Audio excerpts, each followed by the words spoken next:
کسی بھی ملک کو افغانستان جیسی صورتحال کا سامنا نہیں، وہاں سالہ سال کرپٹ حکومتیں رہیں۔ افغانستان کے حالات کی وجہ سے سب سے زیادہ نقصان پاکستان نے اٹھایا۔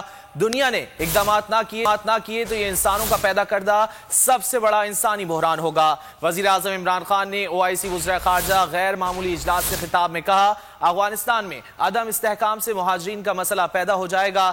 انہوں نے مزید کہا کہ ہمیں یاد رکھنا چاہیے کہ افغانستان میں عدم استحکام سے ایسے عناصر مضبوط ہوں گے۔ افغانستان کے لیے بیرونی امداد بند ہو چکی ہے، وہاں داعش سے خطرہ ہے۔ ہم نے 30 لاکھ افغان مہاجرین کا بوجھ برداشت کیا، اب بھی پاکستان میں لاکھوں افغان مہاجرین بس رہے ہیں۔ یورپ مہاجرین کی حساسیت کو سمجھ سکتا ہے۔ وزیر اعظم عمران خان نے کہا ہے کہ فلسطین اور کشمیر کے عوام ہماری جانب دیکھ رہے ہیں، وہ ہماری جانب سے متحدہ رد عمل کے خواہاں ہے۔ انسانی حقوق، جمہوری حقوق سے متعلق اور ایسے حقوق جو انہیں سلامتی کونسل کی قراردادوں کے تحت حاصل ہیں اور بدقسمتی سے ان پر عمل درآمد نہیں ہوا، ہمیں ہر فورم پر متحد ہو کر آواز اٹھانا چاہیے۔ انہوں نے اسلام فوبیا کا ذکر کرتے ہوئے کہا کہ دہشت گردی اور اسلام کو جوڑا گیا اور ریڈیکل اسلام کی ٹرم بنائی گئی۔ اسلام کے ساتھ بنیاد پرست اسلام اور اسلامی دہشت گردی کی اصلاحات کو جوڑنے کا سلسلہ بند کرنا ہوگا۔ مغرب کے لوگ نہیں سمجھتے، وہ سب رسول اکرم کی توہین کرتے ہیں تو وہ نہیں جانتے کہ مسلم دنیا میں کیا رد عمل آئے گا۔ I would just raise two more points. One is Palestine and Kashmir. The people of Palestine and Kashmir look to us. They want to see a unified response from us about their human rights, about their democratic rights, rights which United Nations Security Council resolutions have given them and unfortunately not implemented. We should on every forum raise our voices and a unified stance. And lastly, I want to talk about Islamophobia. This term, radical Islam, Islamic terrorism, they have to be delinked. People in the West do not understand. When our Prophet Muhammad sallallahu alaihi wasallam is mocked or ridiculed or insulted, they can't understand the reaction amongst the Muslims because their attitude to religion is different to ours. So it's very important for the OIC to secretary general OIC ابراہیم حسین طاہا نے کہا ہے کہ افغانستان کے عوام کو مدد کی اشد ضرورت ہے۔ افغانستان میں تیزی سے بدلتی صورتحال پر نظر رکھے ہوئے ہیں۔ افغان عوام کی مشکلات دور کرنے کے لیے پاکستان کی کاوشوں کا خیر مقدم کرتے ہیں۔ اجلاس بلا کر پاکستان نے افغان بحران کے حل کے لیے اپنے عزم کا اعادہ کیا ہے۔ اسلامی تعاون تنظیم کا 17واں غیر معمولی اجلاس سیکرٹری جنرل OIC ابراہیم حسین طاہا نے اپنے خطاب میں پاکستان کی کاوشوں کا خیر مقدم کیا۔ ان کا کہنا تھا کہ اجلاس بلا کر پاکستان نے افغان بحران کے حل کے لیے اپنے عزم کا اعادہ کیا ہے۔ ابراہیم حسین طاہا نے کہا کہ افغانستان کا امن خطے میں امن کے لیے ضروری ہے۔ افغانستان کے عوام کو مدد کی اشد ضرورت ہے۔ OIC کا اس بارے میں موقف بالکل واضح ہے۔ سیکرٹری جنرل OIC نے کہا کہ افغانستان میں تیزی سے بدلتی صورتحال پر نظر رکھے ہوئے ہیں۔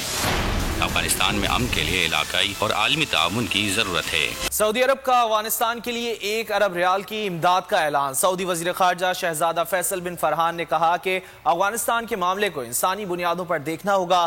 ترک وزیر خارجہ نے افغانستان میں انسانی بحران کو مسلم ممالک کے لیے چیلنج قرار دے دیا۔ اردنی وزیر خارجہ نے کہا کہ افغانستان کے لیے درست فیصلے کرنا وقت کی اہم ضرورت ہے۔ نائجر کے وزیر خارجہ نے افغان عوام کی ہر ممکن مدد پر زور دیا۔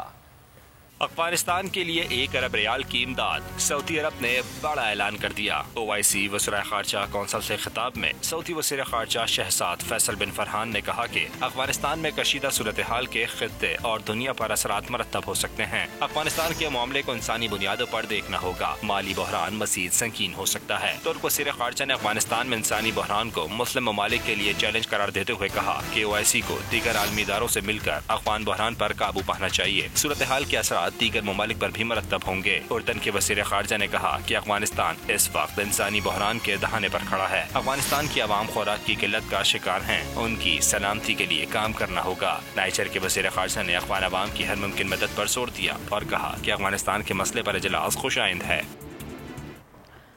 افغانستان کے وزیر خارجہ مولوی